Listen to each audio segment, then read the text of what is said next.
মুসুর ডালের তো অনেক রেসিপি হলো, চলো এই রেসিপিটা এবার হবে নাকি। তো মুসুর ডালটা আমি মোটামুটি 2 ঘন্টার মতো ভিজিয়ে রেখেছিলাম, এটা ভিজতে আবার বেশি সময় লাগে না। তো মুসুর ডালটাকে এই যে দেখো জল থেকে ছেঁকে একটা মিক্সিং জারে নিয়ে নিলাম, এটা কিন্তু আমি বেটে নেব। তোমরা চাইলে শিলনোড়াতেও বাটতে পারো, শিলনোড়াতে বাটলে স্বাদ যেন একটু বেশি ভালো লাগে। তো একটু দানা দানা করে ভেজে নেব, খুব একটা কিন্তু মিহি পেস্ট বানাবো না। তো চলো এরপরে আমি এটা একটা পাত্রে ঢেলে নিয়েছি, একটু ধনে পাতা কুচি, একটু পেঁয়াজ কুচি, কাঁচা লঙ্কা কুচি, স্বাদ মতো লবণ, আর একটু হলুদ গুঁড়ো, একটু লঙ্কার গুঁড়ো, আর একটু কালো জিরে। ব্যাস এগুলো দিয়ে সুন্দর করে মেখে নেব, জল কিন্তু এখানে দেওয়া যাবে না।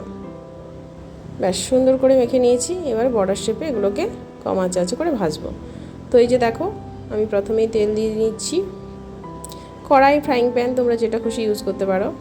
তো এই যে দেখো এরকমভাবে বড়ার শেপ দিয়ে কম আঁচে করে উল্টে পাল্টে আমাকে কিন্তু ভেজে নিতে হবে। এই যে দেখো একদিকটা হয়ে যাওয়ার পর আমি উল্টে নিচ্ছি,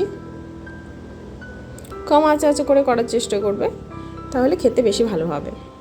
এই দেখো লাল লাল হয়ে এসছে, এই দেখো কি সুন্দর ভাজা হয়েছে আর দেখতে কি সুন্দর লাগছে। তো এই রেসিপি কিন্তু অবশ্যই তোমরা বাড়িতে এরমভাবে একবার ট্রাই করবে।